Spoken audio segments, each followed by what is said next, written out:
Kamusta po ang inyong weekend? Ako, sana po okay naman ang weekend ninyo. Ako, okay na okay naman po ang aking weekend. No? Anyway, ang pag-uusapan po natin ngayon ay iboboto nyo pa ba si Mangga? Opo, lumabas na po ang advertisement ni Inday Sara Duterte kung saan iniindurso niya si Amy Marcos. At ang tema ay itim. No? Kinakailangan ay iboto daw ang mga merong ginagawa sa kabila ng kadiliman na ating nararanasan. Well, ano po ba ang masasabi ninyo? Kayo ba po talaga ay boboto kay Mangga Manang Amy? Well, anyway, ako po talaga, sa mula't mula, I have given Amy Marcos the benefit of the doubt. In fact, dun sa grupo namin na meron kaming GC na kasama si VP Sara, ako yung pinakahuling bumitaw kay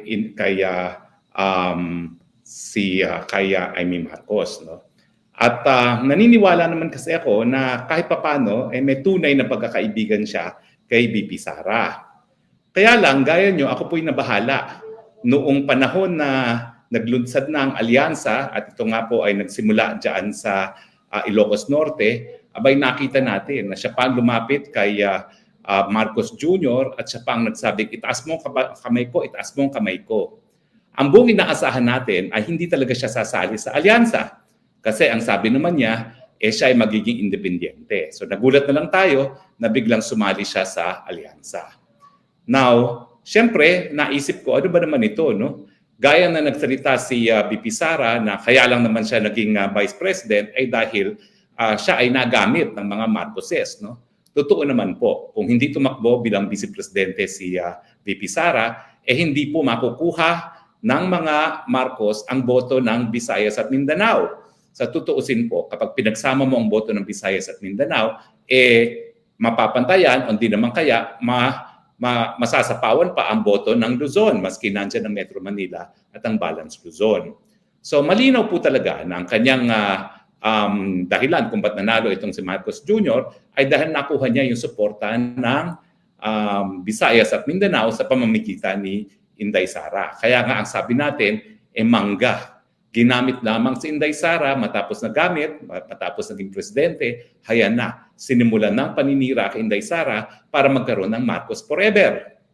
At sigurado naman tayo na magma-Marcos Forever yan, kung hindi nga lang hanggang ngayon, nangunguna pa sa lahat ng mga surveys ang Inday Sara Duterte. At naniniwala naman tayo na sa takdang panahon, at sana hindi na umabot ang 2028 kasi nga sinasabi ni Inday Sara, baka wala ng 2028 ang Pilipinas kung mag-aantay pa tayo ng 2028, magkakaroon naman tayo ng Inday Sara bilang presidente. Sana nga po. No? Pero ang tanong ngayon is, ngayong inendurso na ni Inday Sara si Mangga Amy Marcos, iboboto ba natin siya? Pero bago natin sagutin yon, bakit nga ba ang Inday Sara nag-endurso pa kay Amy Marcos? Isa po talaga ako sa nagtanong sa kanya. Yung matapos siya na sampahan ng kung ano-anong kaso ng House of Representatives, kung talagang baka maya-maya mag-endorse na naman siya ng Marcos. At sinagot din niya ako, gaya ng sinabi niya sa buong daigdig, never again sa Marcoses. So bakit kaya nag-endorse na naman si Inday Sara sa mga Marcoses? Well, alam niyo po, naniniwala ako sa loobin talaga ni Inday Sara, never again to the Marcoses. Pero ang anman naman niya nakakulong sa dahig. Siya ay ginigipit, siya ay na-impeach, at siya ay dadaan sa pagliliti sa Senado. So kung siya ay nag-endurso kay Amy Marcos, siguro naman may dahilan po ang ating Inday Sara kung bakit niya ginawa yun. Now, pag-aralan natin, isa-isahin natin ang mga posibleng dahilan. Well, narariyan na yung kanyang impeachment trial, no, na kung saan lilitisin siya ng Senado, no? At alam naman natin na kinakailangan ni Inday Sara ng at least 8 senador na boboto kontra sa impeachment para siya ay manatili bilang isang vice president. Bilangin natin ilan ba yung susuporta kay Inday Sara sa impeachment. Ang sigurado dyan ay yung 3 PDP. Si Robin, si Bongo, si De La Rosa. Okay? Yan naman po ay siguradong yung dalawa dyan ay siguradong mananalo na. Ngayon, na-endorso na rin ni VP Sara si Camille Villar. Siguro naman si Camille Villar, boboto na rin sa kanya. Sino pang posibleng bumoto kay Inday Sara? Nandiyan si Joel Villanueva. Sigurado naman po yan, boboto kay Inday Sara Duterte. Tapos, nandyan din si Alan Peter Cayetano.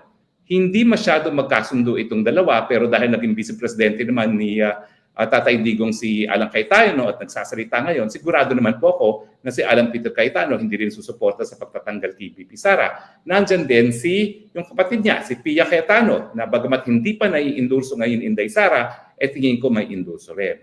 So, posibleng pangwalo ay si Amy Marcos. Ngayong siya ay na-endorso na. Siguro naman, kapag na-endorso na ngayong na-endorso na ni VP Sara si Mangga Amy Marcos, talaga namang at least maninindigan si Manang Amy na hihindihan niya ang anong tangka para tanggalin sa pwesto ang ating Vice President. No? Sana nga naman po. No? So anyway, ganyan po ang analysis ko. No? Ang unang-una na kailangan ni Inday Sara, it's the fight of her life. Kinakailangan talaga na siya po ay hindi matanggal bilang Vice Presidente. Kasi pag siya ay natanggal sa Vice Presidente, mawawala yung resources ng kanyang opisina, mawawala rin yung kanyang visibility as Vice President. No? At magiging mas madali na Marcos forever ang mga Marcoses. No? Pero bukod pa sa impeachment, ano pang mga dahilan kung bakit kaya inendorso ni VP Sara si Amy Marcos? Well, bukod po dyan, narariyan yung naging papel ni Amy Marcos doon sa investigasyon sa kung paano nakidnap ang dating Presidente Rodrigo Roa Duterte. Ako naman po ako'y sumasang-ayon doon sa sinabi ni Mama Hanilet na ano pa bang gusto niyang malaman. Alam naman ng lahat, nakita naman natin sa telebisyon kung paano ginawa yung kidnapping ni Tatay Digong. No? Totoo po yan. Pero at least lumabas yung mga detalye kung sino-sino talaga ang mga nagplano. At ngayon lumalabas talaga na bagamat inaako yan ni Secretary Boying Remulla, talagang ang order ay nanggaling talaga sa Malacanang at the highest level. At alam natin na ang ginamit nilang instrumento ay isang tao na napakalapit sa First Lady natin ngayon, kay Lisa Araneta Marcos, itong Ambassador Lacanilao, na ang kanyang opisina pala ay Special Envoy on Transnational Crime, sila nakipagtulungan sa Interpol. At nalaman natin na wala naman talagang Interpol Red Notice, meron lang diffusion notice na Pilipinas pa ang nagpadala. So ibig sabihin, parang humingi ng tulong ang Pilipinas sa kanyang sarili para iparesto itong si Tatay Digong. At nalaman din natin na talagang bagamat sinasabi ng mga kapulisan ng order na isakay sa eroplano si Tatay Digong ay nanggaling sa PNP chief, hindi naman para desisyonan lamang ng PNP chief yan. Siyempre yan po ay plano talaga ng presidente mismo at wala ng iba na po pwedeng masisi sa ganyang mga pangyayari. So, totoo po ang sinasabi ni Ma'am Hanilet na alam na naman natin mga pangyayari, pero sa pamamagitan ng ganyang pagkakaroon ng hearing, na-detalye kung ano yung mga karumal-dumal nga na mga pangyayari dyan sa Senado. No? So, let's give credit where it is due. Dahil po pwede naman na nagbingi-bingihan at nagbulag-bulangan din si Amy Marcos, pero siya naman po ay nanindigan. At siyempre, siya po ay bumitiw na rin sa alyansa. So kaya nga po, 11 na lang ang kandidato ng alyansa dahil umalis na nga po si Amy Marcos sa opisyal na kandidato ng alyansa. At tama lang naman siguro na arugain ni VP Sara.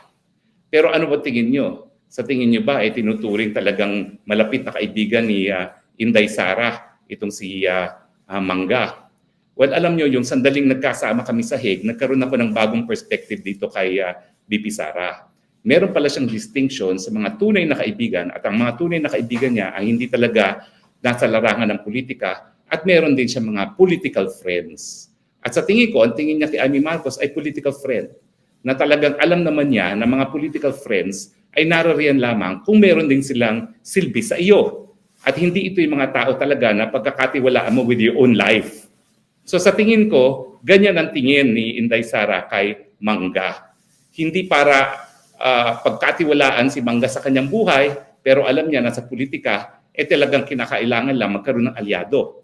Kumbaga, scratch your back at scratch your back. Ngayon, nangangailangan ng suporta si Amy Marcos. Siyempre, tinulungan siya ni Inday Sara at inaasahan naman natin na bagamat minsan nang nabigo si Inday Sara doon kay Amy Marcos dahil ginamit nga siya para manalo at talaga namang wala namang masyadong nagawa si Inday Sara, si Amy Marcos para itigil yung mga maiitim na balak ng kanyang kapatid at ng mga kaalyado ng kanyang kapatid, kahit papano, magiging kakampi ni Inday Sara itong si Mangga Aimee Marcos. Alam ko mahirap tanggapin na na-endorso na naman ang VP Sara ang Mangga Aimee Marcos. Gaya ng sinabi ko sa inyo, no, ako yung pinakahuli-huling bumitiw kay Aimee Marcos sa pagkakatiwala sa kanya. Hanggang sa muli, ako talaga'y umaasa na magiging tunay na kaibigan itong si Aimee Marcos. Pero ang katunayan po, sa politika, wala talagang tunay na kaibigan. At yan ang isang natutunan ko na kay Inday Sara. Ang tunay na pagkakaibigan, yun yung mga taong labas politika. Dahil talagang ang mga nasa politika, naggagamitan lang yan. Yan ang masakit po. At sa tingin ko, may mga dahilan naman ang Inday Sara. Huwag na po tayo magtampo kay Inday Sara. Bakit? Ang mga tatay ba natin nakakulong ngayon sa dahig? Hindi. Ang ating posisyon ba ngayon ay nasa banta na matapos na dahil ikaw ay na-impeach na? Hindi. So kung Inday Sara na ang ama ay nasa kulungan sa dahig at kung si Inday Sara na siyang in-impeach na at dadaan sa paglilitis sa Senado ay nag-endorso pa rin kay Aimee Marcos, sino ba naman tayo para tumutol? Hindi ko naman po sinasabi na hindi pwedeng magkamali si Inday Sara Duterte. In fact, nung sumunod ako sa kanya sa unit team, talaga alam naman natin na nagkamali si Inday Sara Duterte dyan. No? Pero sa ngayon, tingin ko naman, natuto na ng leksyon si Inday Sara. Kung dati madali siya magtiwala, ngayon hindi na madali magtiwala. Kung siya ay nag-endorso, meron ngayon siyang dahilan. At ito ay dahilan na may naman sa larangan ng politika. So tama na po ang pagtatampo, tanggapin na lang natin na sa politika talaga kinakailangan magkaroon ng ganitong mga moves, kumbaga. Dahil sa politika talaga kinakailangan may kakampi ka pag kailangan mo talaga ng kakampi, pero alam mo kung sino talaga ang tunay na mga kaibigan. Sa mga pinagdadaanan ko, kilala ko na rin po ang aking mga tunay na kaibigan. Sa totoo lang po, ako yung membro ng Kongreso, akala ko ang dami kong kaibigan dyan sa Kongreso. Pero nung naglitis ang mga WAD committee, kung sino pa yung mga akalain kong mga kaibigan, unang-una, yung mga tinuturing kong pinakamalalapit na kaibigan, ni minsan hindi nagpakita sa hearing ng Quad Committee para ako ay saklolohan. The best that they could do was wag nang sumipot sa mga hearing. Pero hindi yun ang kinakailangan ko. Ang kinakailangan ko, rest back. Pero none of those whom I considered to be my closest friends in Congress were there. The most na ginawa nila, nag-absent sila. At yung mga lukulukong mga nanira sa akin, yung mga lukulukong na talagang kung ano-ano mga pinagsasabi laban sa akin, ay nako. Bagamat hindi ko naman sila tinuring talagang kaibigan kahit kailan, hindi ko naman akalain na tuturingin akong kalaban. Pero alam nyo, money talks talaga sa politika. Lahat naman mga nangyari sa akin, dahil pera-pera din po yan. Nadaan sila sa pera-pera. Marumi po talaga ang politika. Pero ang problema, kung di naman makikilahok ang mga merong malinis na puso at malinis na mga pagkatao sa politika, hahayaan na lang ba natin ang puro mga puwersa ng kadiliman ang malalagay sa posisyon? Lalo naman pong pupunta sa kangkungan ng ating bayan kung hahayaan na lang natin ang puwersa ng kadiliman ang palaging magharing uri sa larangan ng politika. Naniniwala pa rin po ako na kinakailangan natin ang isang tao na malinis ang pagkatao gaya ni Inday Sara Duterte. At kung si Inday Sara Duterte naman na pinagdadaanan ng napakadaming pagsusubok ay nagdesisyon na suportahan na si Mangga Aimee Marcos, mangga pa rin ang mga Marcos, hindi pa rin dapat pagkatiwalaan ng mga Marcos, bantayin pa rin natin at pagdating ng panahon, parusahan ang mga Marcos. Pero sa ngayon, may kadahilanan po ang Inday Sara, kaya niya iniendorso ang Aimee Marcos, suportahan na lang po natin ang ating Inday Sara Duterte. Yan din po yung aking nasabi nung sumunod nga ako sa unit team. Pero kung hindi naman namin nadaanan ni Inday Sara yung pagtataksil ng mga Marcoses, bagamat kami po ay nakisapi sa kanila sa unit team, malalaman ba natin kung ano talagang budhi ang mga Marcoses? Ngayon walang kaduda-duda po. Bagamat nandyan si Aimee Marcos na panandalian, na binibigay ng suporta sa Duterte, hindi na pumaalis sa isipan natin na hindi talaga pwedeng tuluyang pagkatiwalaan ang mga Marcoses. Nasa dugo na po nila yan. Nasa dugo na nila yan na magnakaw, nasa dugo na nila yan na magpasasa sa pwesto, Pero sa ngayon po, kinakailangan ni Inday Sara si Mangga Marcos, Mangga Aimee, suportahan na lang po natin siya. Nang sa ganun naman po, makatulong tayo sa napakadaming pagsubok ni Inday Sara Duterte. Hindi ko po sinasabi na nagbago ng isip ko sa mga Marcoses. Inuulit ko po. 2 beses na natin napagbigyan yung mga Marcoses, wala talaga silang kwenta. Pero sa ngayon po, na ang daming pagsubok na pinagdadaanan ni Inday Sara Duterte, suportahan po natin ang kanyang desisyon. So ako po, miski masakit sa aking damdamin, iboboto ko na po rin si Mangga.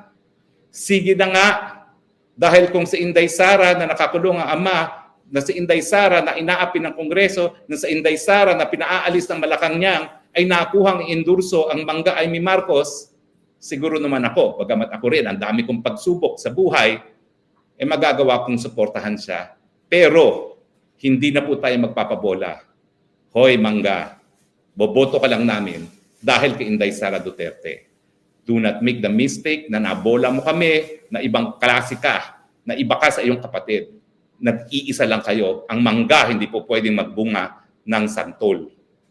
Pero dahil nandyan si Inday Sara na humihingi ng tulong para sa iyo, susuporta kami, masama man ang aming mga loob. Tama ba ho ang aking sinabi? Alam ko po mahirap tanggapin yun Pero nandyan na po tayo. Wala tayong magagawa. At uulitin ko po, may dahilan si Inday Sara kaya niya sinuportahan. Suportahan naman po natin ngayon si Inday Sara Duterte. Yung mga ayaw sa Marcos na boboto kay Mangga Aimee, hindi po yan dahil naniniwala tayo kay Mangga Aimee, yan po ay dahil naniniwala tayo kay Inday Sara Duterte. Malinaw po yan. Okay?